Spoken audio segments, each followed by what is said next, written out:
Que agradeço o convite. Essa gravação da tua entrevista, ela vai ter, na realidade, 3 usos.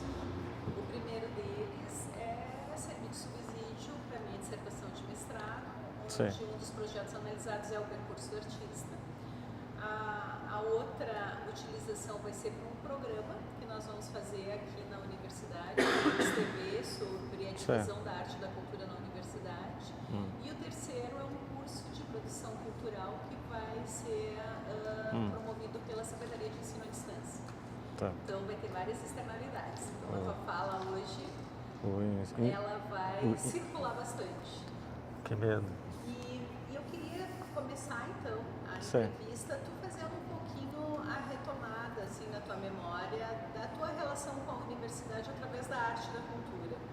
Que movimentos tu vivesse na universidade, tu começasse a circular na universidade como aluno da URGS ou antes disso, qual era a tua relação com essa instituição? Tu foi aluno, foi professor, é professor da universidade, já coordenou ou foi vice-coordenador do pós, né, da URGS em artes? Continua. Então, que tu fale um pouco assim dessa tua vida na universidade e antes da universidade, se tu tinha alguma relação com a URGS. Tá, ok. Bom,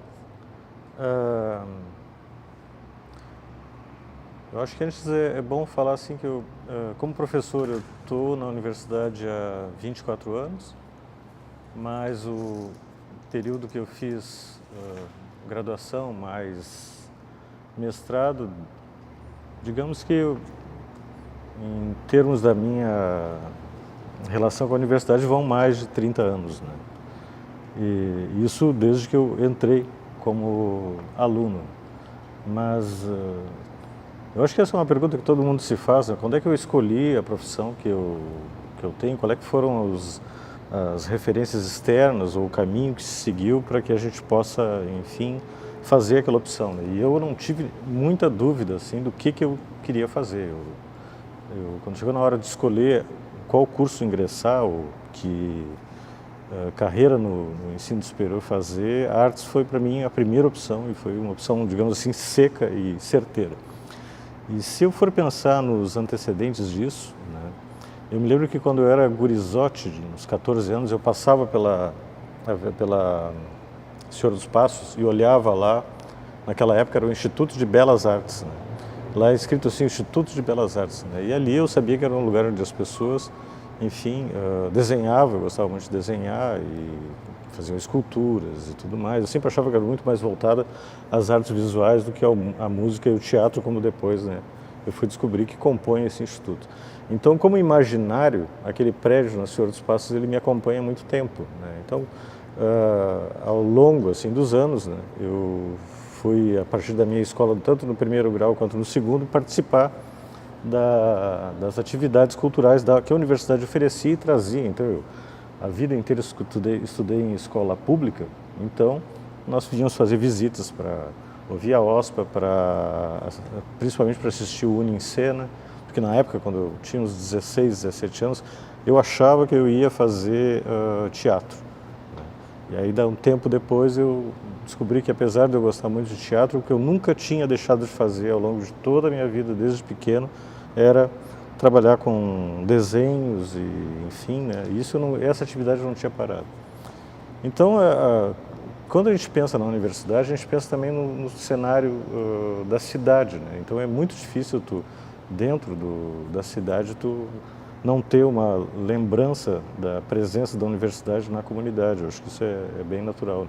Para mim foi muito significativo em função da área cultural que eu escolhi, na área de artes, porque era a referência maior na cidade e no estado, né?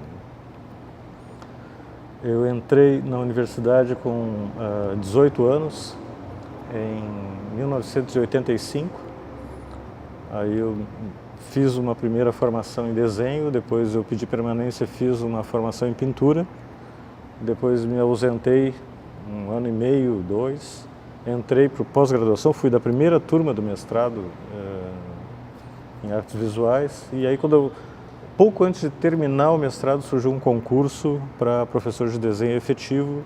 Eu fiz, passei, então foi mais ou menos um encadeamento que a gente pode pensar como algo de um lado positivo, do outro lado não muito positivo, porque de uma certa forma fez com que eu permanecesse muito tempo na mesma estrutura, numa certa comodidade assim, da habitualidade de como proceder, enfim.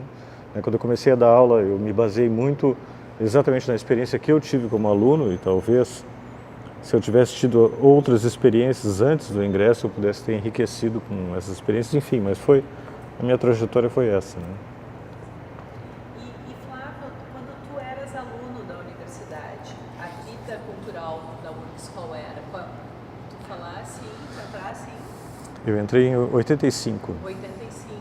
Em 85 eu ainda tinha muita presença do projeto do Unicultura. Era o que dominava a cena cultural dentro da universidade.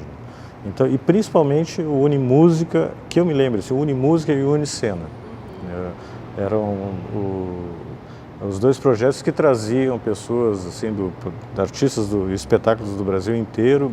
E principalmente, eu acho que isso foi uma coisa talvez muito localizada na década de 80, muita produção local que era extremamente rica. Porto Alegre, na década de 80, nas artes visuais, por exemplo, tinha vários salões que circulavam por aqui, um número grande de galerias, um mercado crescente de consumo de arte, que foi uma espécie de boom mundial da arte nos anos 80.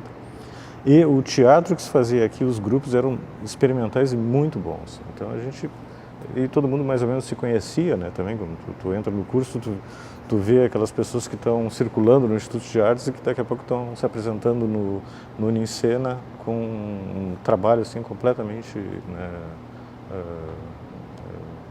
legal, rico, né, criativo. Então a cena cultural naquela época, em função desses dois projetos, em função das características do que foi esse período mesmo para a cultura, de uma forma mundial, eu acho que foi bastante rica.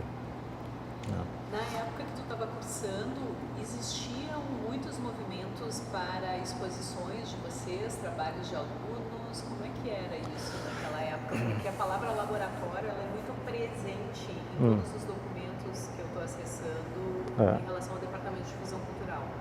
Laboratório como o espaço de apresentação dos trabalhos dos alunos e dos professores. Então, tu lembra de alguma coisa daquela época? Os salões, tu falaste. Salões, sim, tinham salões, tinha algumas exposições organizadas que eram feitas aqui, praticamente, né, nesses espaços aqui. Existiam muitas exposições. Tinha também, nesse período, tinha uma outra instituição que era muito ativa mesmo, que era o Margs. Né? Então, me parece que essa conjunção, ela dava primeiro um mercado, falando especificamente de artes, um mercado de artes para artistas jovens, fazia com que por exemplo, eu fiz as minhas primeiras exposições em galerias comerciais antes de concluir meu curso, por exemplo. Tu já estava no meio produzindo e tu tinha todo esse incentivo de um ambiente bastante efervescente. E então aqui eu me lembro de poucas exposições, mas eu me lembro de uma grande instalação, por exemplo, do Cildo Meirelles, né? Então me lembro de um grande salão de desenho que teve aqui, né? E eu não me lembro, mas com certeza, não posso afirmar com certeza, mas eu acho que ainda tinha os salões universitários. Acho que eu cheguei a pegar um último salão universitário, na década de 80. Acho que basicamente era isso. Assim. Eu não me lembro dessa relação com o laboratório, como tu falou.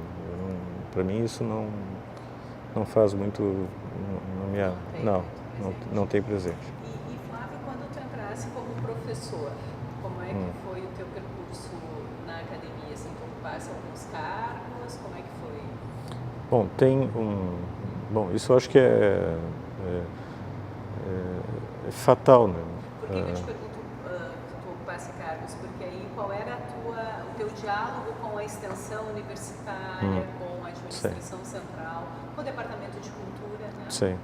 Bom, eu acho que nós nos conhecemos bem nessa época que eu entrei, porque uma das primeiras funções administrativas, digamos assim, que eu tive no Instituto de Artes foi coordenar a Pinacoteca Barão de Santo Ângelo, né, que era basicamente assim, administrar o calendário de exposições do setor galeria da Pinacoteca. E como naquela época ainda existia a Unicultura, a relação com o Departamento de Difusão Cultural era intensa, porque nós tínhamos então um calendário de proposições de exposição e nós tínhamos então que vir aqui apresentar e trabalhar esse calendário, ver também quais eram os eventos que o Departamento de Difusão Cultural tinha interesse em promover lá. Então que eu me lembro, eram reuniões bem frequentes, assim.